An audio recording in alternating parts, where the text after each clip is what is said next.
Lecturas de la presentación del Señor. Domingo 2 de febrero de 2025.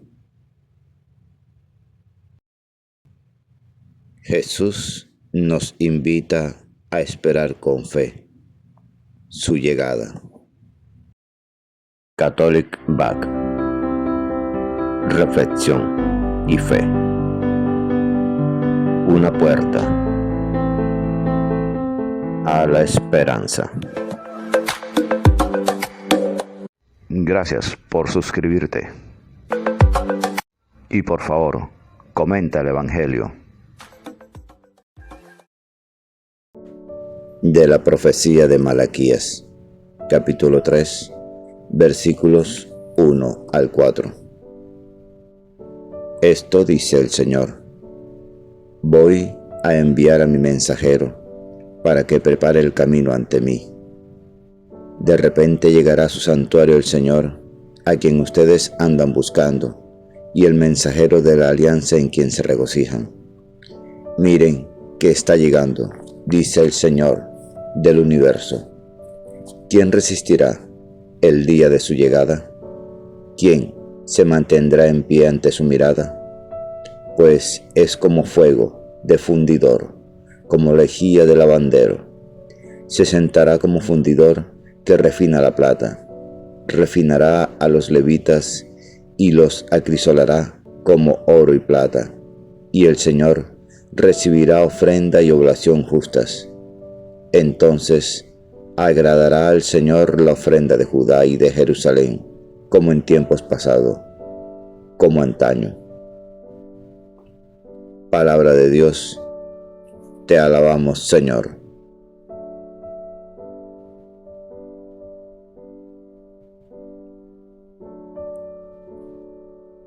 Salmo 23. El Señor, Dios del universo, es el Rey de la gloria. Portones, alcen los dinteles, que se alcen las puertas eternales. Va a entrar el Rey de la gloria. ¿Quién es ese Rey de la gloria? El Señor, héroe valeroso. El Señor, valeroso en la batalla. Portones, alcen los dinteles, que se alcen las puertas eternales. Va a entrar el Rey de la gloria. ¿Quién es ese Rey de la gloria? El Señor, Dios del universo. Él es el Rey de la gloria. El Señor, Dios del universo, es el Rey de la gloria.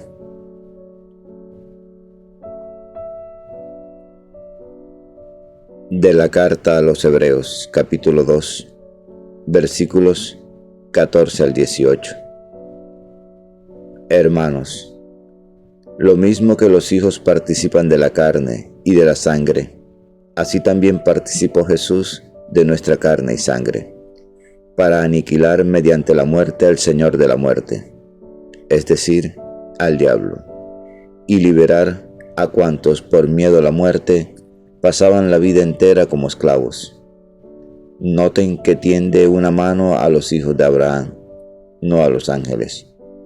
Por eso tenía que parecerse en todo a sus hermanos, para ser sumo sacerdote misericordioso y fiel en lo que a Dios se refiere, y expiar los pecados del pueblo, pues por el hecho de haber padecido sufriendo, la tentación puede auxiliar a los que son tentados. Palabra de Dios, te alabamos, Señor.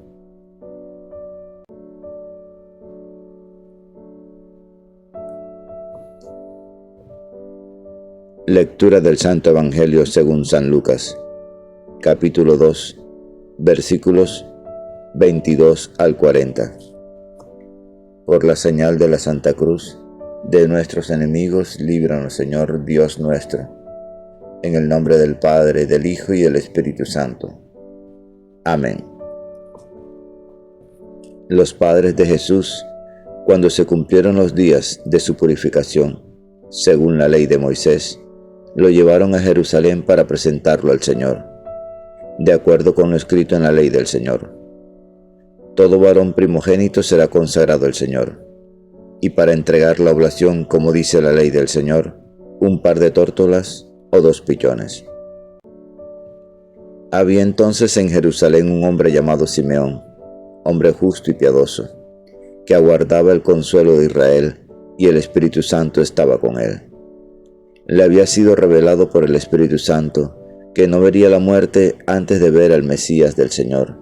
Impulsado por el Espíritu, fue al templo, y cuando entraba con el niño Jesús sus padres para cumplir con él lo acostumbrado según la ley, Simeón lo tomó en brazos y bendijo a Dios diciendo: Ahora, Señor, según tu promesa, puedes dejar a tu siervo irse en paz, porque mis ojos han visto a tu Salvador, a quien has presentado ante todos los pueblos, luz para alumbrar a las naciones y gloria de tu pueblo Israel.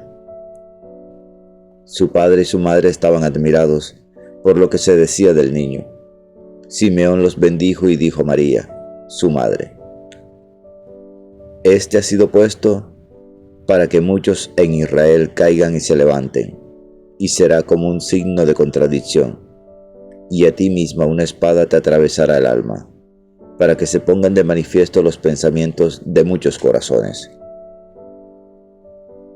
Había también una profetisa, Ana, hija de Fanuel, de la tribu de Aser, ya muy avanzada en años. De joven había vivido 7 años casada, y luego viuda hasta los 84. No se apartaba del templo, sirviendo a Dios con ayunos y oraciones noche y día. Presentándose en aquel momento, alababa también a Dios y hablaba del niño a todos los que aguardaban la liberación de Jerusalén. Y cuando cumplieron todo lo que prescribía la ley del Señor, se volvieron a Galilea, a su ciudad de Nazaret.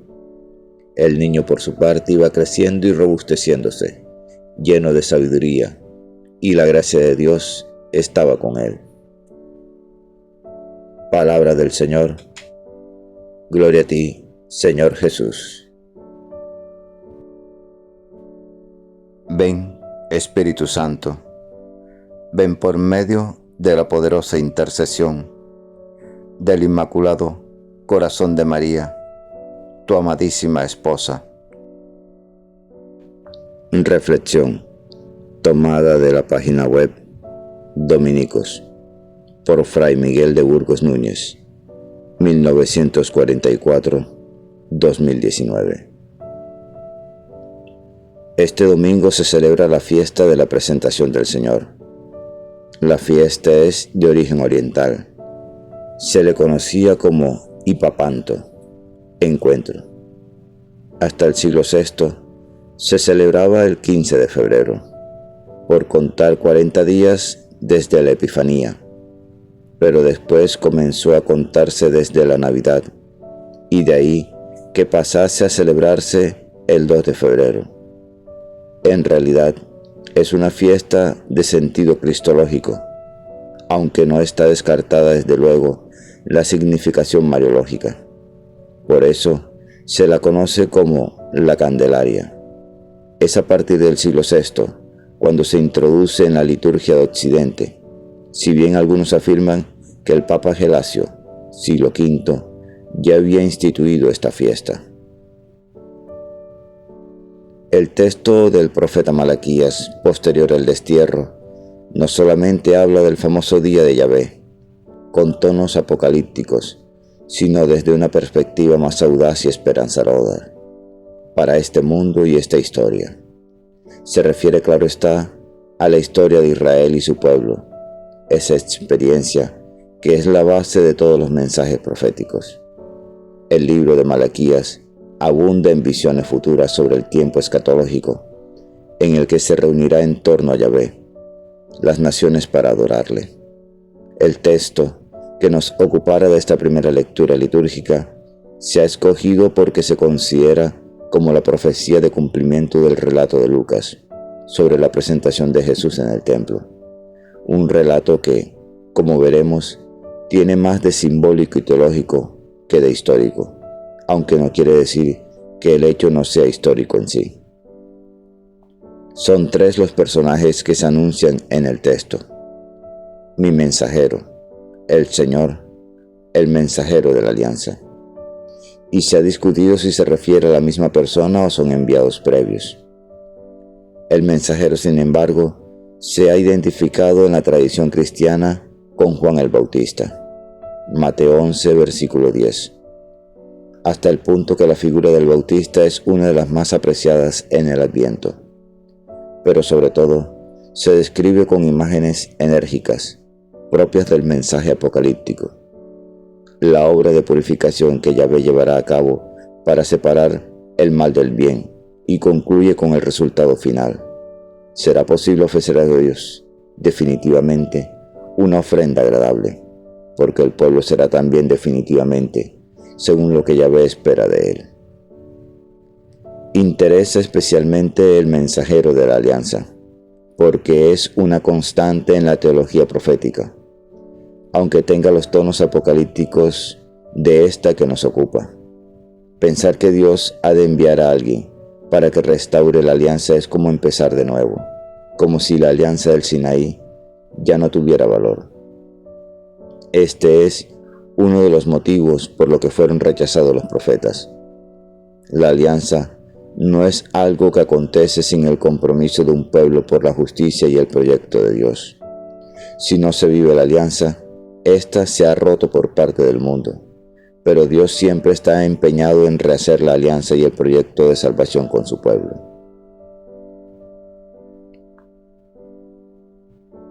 De la carta a los Hebreos. Este hermoso texto de la carta a los Hebreos es muy significativo por varias razones, principalmente porque quiere mostrar a Jesús que desde ahora se le va a presentar como sumo sacerdote. Todavía no estamos en el capítulo 7 de esta carta o sermón a los Hebreos, donde se describe de una forma extraordinaria el papel de Jesús como sumo sacerdote, original, capaz de hacer lo que los sacerdotes de la antigua alianza no han sabido y no han podido llevar a cabo: introducirnos en la Sancta Sanctorum, en la intimidad de la santidad de Dios, donde se pensaba que nadie antes podía llegar. Nuestro sacerdote, sin embargo, lo ha logrado, y todo esto porque Jesús es de nuestra carne y de nuestra sangre. Ese sumo sacerdote, pues, título poco efectivo para describir la obra de Jesús, pero lleno de contenido, es de nuestra familia, de nuestra carne, vive nuestra historia, conoce nuestros pecados y nuestras miserias. Ha aprendido todo lo nuestro, sin ser pecador, para poder llegar al corazón de la maldad humana y cambiarla radicalmente. Es, sobre todo, compasivo y fiel. Se ha discutido mucho cómo ha de entenderse el adjetivo fiel. Creo que se debe interpretar especialmente como digno de fe, de absoluta confianza para nosotros. ¿Por qué dice esto? Porque si bien Jesús de Nazaret no es de familia sacerdotal, lo que ha hecho por nosotros, por nuestra liberación, lo hace verdaderamente digno de fe y confianza.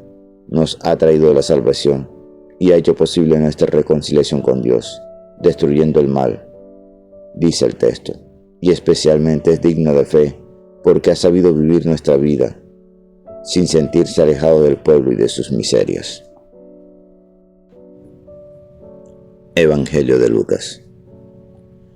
Estamos ante una verdadera obra maestra de la teología de Lucas. Ya se comentó el texto en el domingo después de Navidad, la Sagrada Familia.